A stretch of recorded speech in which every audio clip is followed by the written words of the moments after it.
এখানে আল্লাহর আলোচনা হবে, কারণ যে যেই জিনিসটাকে বেশি মোহাব্বত করে তার আলোচনা শুনতে তার কাছে ভাল লাগে, তার কাছে মজা লাগে। কেউ যদি আপনার সন্তানের প্রশংসা আপনার কাছে করে, আপনার কাছে বড় ভালো লাগে। আপনার নাতির প্রশংসা কেউ করলো, আপনার কাছে ভালো লাগবে, কারণ আমার ছেলেকে, আমার নাতিকে আমি ভালোবাসি। আমার ছেলে আর নাতির প্রশংসা কেউ করলে, আলোচনা কেউ করলে, সেই প্রশংসা আর আলোচনাটা আমার কাছে ভালো লাগে।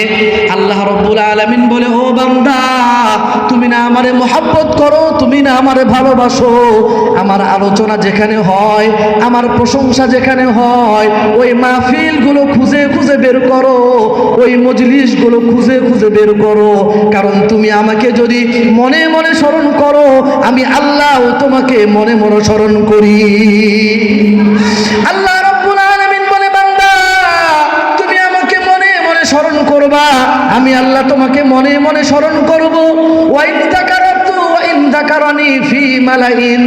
আর বান্দা যদি আমাকে কোনো একটা মজলিসের মধ্যে আলোচনা করে, কোনো একটা মজলিসের মধ্যে স্মরণ করে, আমার আলোচনা যদি কোনো একটা মজলিসের মধ্যে বান্দা করে, যাকারতুহু ফি মালাইন খায়রিম মিনহুম, আমি আল্লাহ তাআলা দুনিয়ার মজলিসের চাইতেও শ্রেষ্ঠ মজলিস, ফেরেশতাদের মজলিসে বান্দাকে নিয়ে আলোচনা করি।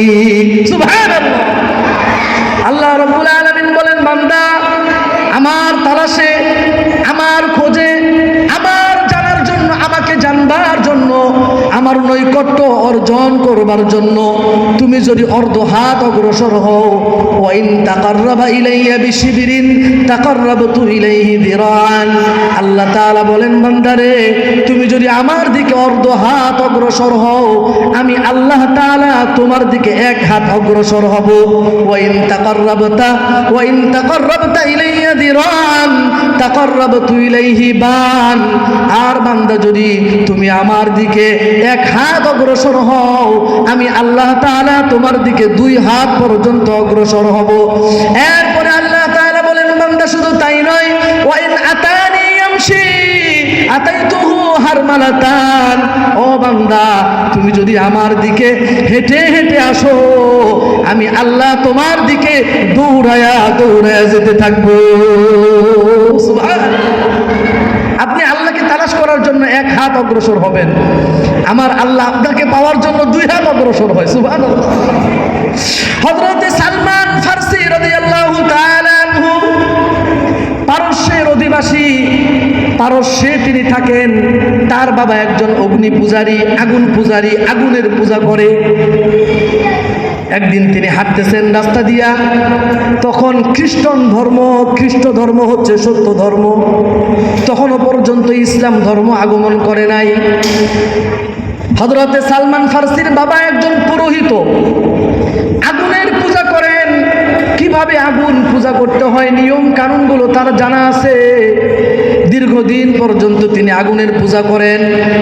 হযরতে সালমান ফারসি রাদিয়াল্লাহু আনহু একদিন রাস্তা দিয়ে হাঁটছেন, এমন সময় দেখলেন একজন খ্রিস্টান ধর্মাবলম্বী গির্জার মধ্যে আল্লাহর ইবাদত বন্দেগী করতেছে।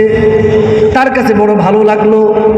আরে, আমি তো আগুনের পূজা করি, আগুন আমি না জ্বালাইলে আগুন জ্বলতে পারে না, আগুন আমি না ধরাইলে আগুন ধরে না, আমি না জ্বালাইলে আগুন জ্বলে না, তাহলে যে আগুন আমি না জ্বালাইলে জ্বলে না, ওই আগুনের ইবাদত আমি করতে পারি না। হযরতে সালমান ফারসি রাদিয়াল্লাহু আনহু খ্রিস্টান ধর্মাবলম্বী লোকটার কাছে গেলেন, গিয়ে কি লিখলেন, ভাই আমার, আমি দেখতেছি আপনি আগুনের পূজা করেন না, আপনি কোন এক রবের আলোচনা করেন, কোন এক রবের ইবাদত করেন, ওই রবের ইবাদত আমারও করতে মনে চায়। ওই খ্রিস্টান পাদ্রী তাকে খ্রিস্ট ধর্মাবলম্বী করে দিলেন, খ্রিস্টান ধর্ম গ্রহণ করার পদ্ধতি বলে দিলেন, তিনি পদ্ধতি গ্রহণ করলেন। বাবার কাছে গিয়ে বললেন, বাবা, কিসের আগুনের পূজা করেন? বাবা বুঝতে পারলো সে আগুনের প্রতি বিরক্ত। এবার তিনি বুঝতে পারলেন তার সন্তান খ্রিস্টান ধর্ম গ্রহণ করেছে। হযরতে সালমান ফারসিকে বন্দি করে ফেললেন, একটা ঘরের মধ্যে শিকল দিয়ে বন্দি করে ফেললেন।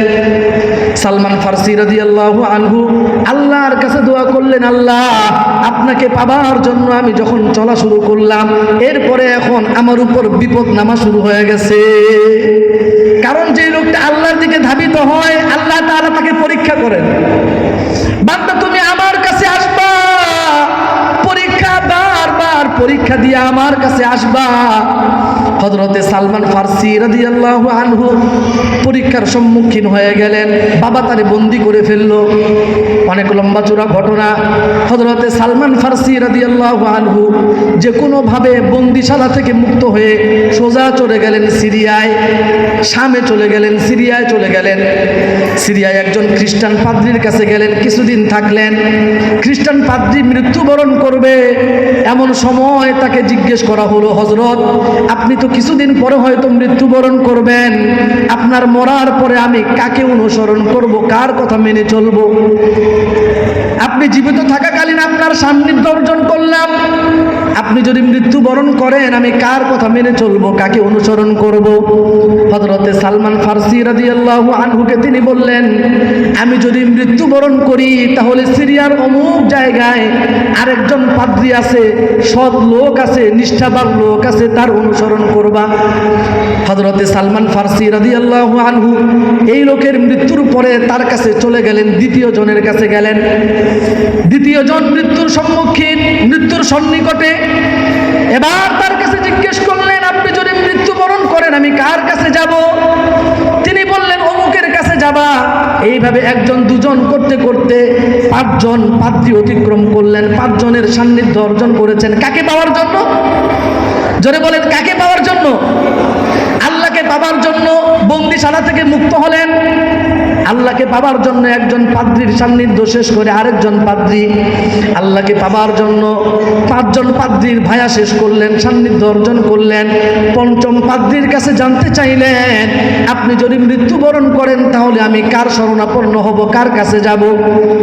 এইবার পঞ্চম পাদ্রী বললেন, শুনুন, আপনি দীর্ঘদিন পর্যন্ত আল্লাহর খোঁজে, আল্লাহর তালাশে, আল্লাহর সন্ধানে বের হয়েছেন। আমার পূর্বে আপনি চারজন পাদ্রী অতিক্রম করলেন। এবার যদি আপনি আরেকজনকে পেতে চান তাহলে আমাদের খ্রিস্টান ধর্মাবলম্বী কেউ না, বরং এখন এমন একজন ব্যক্তির মাধ্যমে আপনি আল্লাহকে পাবেন। উনি আছেন আরব দেশে, এমন একটা জায়গায় তিনি আসবেন যে জায়গার চতুর্পাশে শুধু খেজুর গাছ আর খেজুর গাছ। তুমি অমুক জায়গায় চলে যাও, অমুক জায়গায় যাও, ওই জায়গায় গিয়ে তুমি আল্লাহকে পাবা। এবার তিনি জিজ্ঞেস করলেন, ও পাদ্রী হযরত, আমি আপনার কাছে জিজ্ঞেস করি, ওই খেজুরময় খেজুর গাছ, চতুর্পাশে খেজুর গাছ, ওই জায়গাটার মধ্যে যিনি আসবেন তার নাম আমি জানতে পারি? তিনি বললেন, তার নাম হলো মুহাম্মদ সাল্লাল্লাহু, তার নাম হচ্ছে মুহাম্মদ। বলে, তার ব্যাপারে আমাকে কিছু আলামতের কথা বলেন। তিনি যে সেই ব্যক্তি, যেই ব্যক্তির কথা আপনি বলতেছেন, কয়েকটা আলামতের কথা বলেন। এইবার পাদ্রী বলল, তিনটা আলামত যদি তুমি দেখতে পাও তাহলে মনে করবা ওই মুহাম্মদই সেই মুহাম্মদ, যেই মুহাম্মদের কথা আমি তোমার কাছে বলতেছি। এক নাম্বার আলামত হলো, তুমি দেখবা তিনি সদকা গ্রহণ করেন না। তাকে যদি সদকা প্রদান করা হয় তাহলে তিনি সদকা গ্রহণ করবেন না, এক নাম্বার আলামত। দুই নাম্বার আলামত হলো, যদি তুমি তাকে হাদিয়া দাও তাহলে হাদিয়া গ্রহণ করবেন, সদকা দিলে সদকা গ্রহণ করবেন না। এক নাম্বার আলামত সদকা গ্রহণ করবেন না। দুই নাম্বার আলামত হলো, হাদিয়া দিলে হাদিয়া গ্রহণ করবেন। তিন নাম্বার আলামত হলো, তার পিছনের দিকে ঘাড়ের উপরে মোহরে নবুয়ত রয়েছে। একটু গোশতের টুকরা, উপরে গোশতের টুকরা, টিউমারের মতো দেখতে গোশতের টুকরা, মোহরে নবুয়ত। তিনি যে একজন নবী, আল্লাহ রাব্বুল আলামিন এই নিদর্শন তার ঘাড়ের মধ্যে দিয়ে রাখছেন। আমার ভাইরা, হযরতে সালমান ফারসি রাদিয়াল্লাহু আনহু আল্লাহকে পাবার জন্য রওনা করলেন আরব দেশে। আরব দেশের মানুষেরা বছরে কয়েকটা বার তারা সিরিয়ায় ব্যবসা বাণিজ্যের জন্য বের হতেন, ব্যবসা বাণিজ্যের জন্য গেছে। এইবার ব্যবসায়ী কাফেলার সাথে সালমান ফারসি রাদিয়াল্লাহু আনহু আল্লাহর সন্ধানে খেজুর গাছ যেখানে, সেই জায়গাটা হলো মদিনা। ওই জায়গাটা কি? মদিনা। রওনা করছেন, কিন্তু আরব ব্যবসায়ীরা বিশ্বাসঘাতকতা করে হযরতে সালমান ফারসি রাদিয়াল্লাহু আনহুকে বিক্রি করে দিলেন দাস হিসেবে, মদিনার বাজারে দাস হিসেবে বিক্রি করে দিছে। আসলে কি সালমান ফারসি রাদিয়াল্লাহু আনহু দাস? উনি তো গোলাম না, উনি তো দাস না, উনি তো স্বাধীন। কিন্তু আরব বণিক দল, আরবের ব্যবসায়ী কাফেলা বিশ্বাসঘাতকতা করলো, মদিনার বাজারে তাকে বিক্রি করে দিলেন। হযরতে সালমান ফারসি রাদিয়াল্লাহু আনহু আল্লাহকে পাবার জন্য, আল্লাহকে তালাশ করবার জন্য স্বাধীন থেকে তিনি গোলাম হয়ে গেলেন, দাস হয়ে গেলেন। এইভাবে একজন মনিব তাকে আরেকজন মনিবের কাছে বিক্রি করলো। একজন দুইজন মনিব নয়, 19 জন মনিব একজন আরেকজনের কাছে বিক্রি করছে। এমন 19 জন মনিবের কাছ থেকে তিনি বিকৃত হয়েছেন। শেষ মনিব হচ্ছে ইহুদিদের একজন লিডার, একজন ইহুদির কাছে তিনি গোলাম হিসেবে আসলেন তার খেজুর বাগানে কাজ করবার জন্য। হযরতে নবী করিম সাল্লাল্লাহু আলাইহি ওয়াসাল্লাম ওই সময়ে মক্কা থেকে হিজরত করে মদিনায় আসছেন। মদিনার মানুষদের মধ্যে আলোচনা শুরু হয়ে গেছে, একজন লোক মক্কা থেকে হিজরত করে আসছে, এই লোকটা আল্লাহর কথা বলে, এই লোকটা জান্নাতের কথা বলে, এই লোকটা জাহান্নামের কথা বলে। এই লোকটার কথা শুনবার পরে বাবার ভাইয়ের মধ্যে, বাবার সন্তানের মধ্যে ভেজাল তৈরি হয়ে গেছে, ভাই ভাইয়ের মধ্যে সম্পর্ক নষ্ট হয়ে গেছে, স্বামী স্ত্রীর মধ্যে সম্পর্ক নষ্ট হয়ে গেছে। স্বামী ইসলাম গ্রহণ করেছে, স্ত্রী ইসলাম গ্রহণ করে নাই। এক ভাই ইসলাম গ্রহণ করেছে, আরেক ভাই করে নাই। বাবা ইসলাম গ্রহণ করেছে, সন্তান করে নাই। বলে এমন একজন লোক মক্কা থেকে মদিনায় হিজরত করছে। হযরত সালমান ফারসি রাদিয়াল্লাহু আনহু খেজুরের গাছের আগার মধ্যে থাকা অবস্থায় তার মনিব মুহাম্মদুর রাসূলুল্লাহ সাল্লাল্লাহু আলাইহি ওয়াসাল্লাম সম্পর্কে আলোচনা করতেছেন। তার মনের মধ্যে, তার কানের মধ্যে আওয়াজ গেছে মুহাম্মদ। হঠাৎ করে হযরতে সালমান ফারসি রাদিয়াল্লাহু আনহুর কানে আওয়াজ গেল মুহাম্মদ। সিরিয়ার পাদ্রীর কথা মনে পড়ে গেল। পাদ্রী বলেছিল এমন একটা জায়গায় ওই লোকটা আসবেন, যেই লোকটা আসবেন যেই জায়গায়, ওই জায়গাটা হলো খেজুর গাছওয়ালা জায়গা, চতুর্দিকে খেজুর গাছ। হযরতে সালমান ফারসি রাদিয়াল্লাহু আনহু দেখলেন মদিনার চতুর্দিকে খেজুর গাছ আর খেজুর গাছ। তিনি নাম শুনলেন মুহাম্মদ। এইবার তিনি তার মনিব ইহুদিকে বললেন, আপনি যেই লোকটার কথা আলোচনা করেন ওই লোকটা কোথায় আছে বর্তমানে আমাকে কি একটু বলবেন?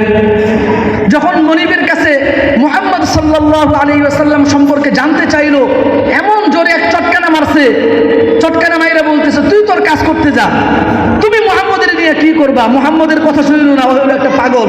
বলেন নাউজুবিল্লাহি মিন যালিক।